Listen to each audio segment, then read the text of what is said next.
US President Donald Trump arrived in the Netherlands Tuesday for a two-day NATO summit, aiming to prioritize Allied defense spending, but facing pushback from European and Canadian leaders determined to focus on Russia's war in Ukraine, now in its fourth year. As Europe's largest conflict since World War II threatens the continent, allies fear Russia could target a NATO member next. Trump, frustrated by the lack of a Russia-Ukraine ceasefire, seeks flexibility to negotiate with Russian President Vladimir Putin, sparking concerns among allies about his growing rapport with Moscow. Well, I think the Ukrainians are quite clear-eyed about where President Trump is when it comes to the war in Ukraine. He simply wants to I think, no longer play a significant part in this conflict, doesn't want to support Ukraine in the way that the Biden administration was doing. And so it's likely that U.S. military support is gliding down.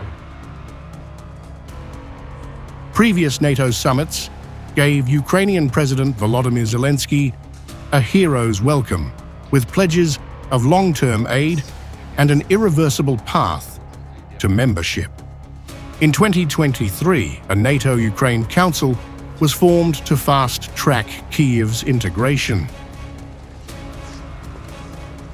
Now, the US is vetoing Ukraine's membership, leaving its NATO future uncertain.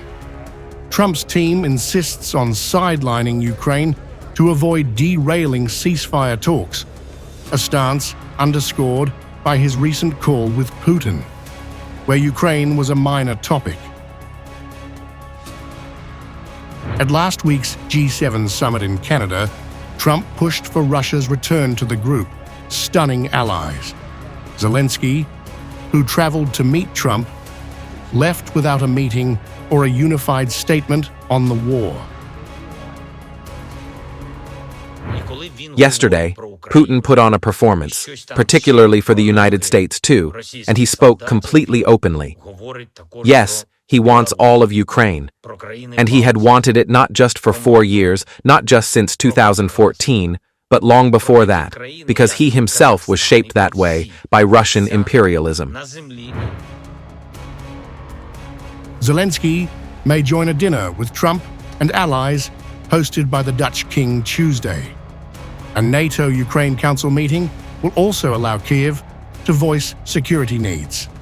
The summit, limited to one working session Wednesday to avoid derailment, could be cut shorter by Trump's focus on the Israel-Iran conflict, which prompted his early G7 exit. As NATO navigates these divides, Zelensky fights to keep Ukraine central in global diplomacy while relying on US military aid. With Trump pushing for a deal with Putin, the summit is a pivotal moment for Ukraine and the alliance's unity against Russian aggression.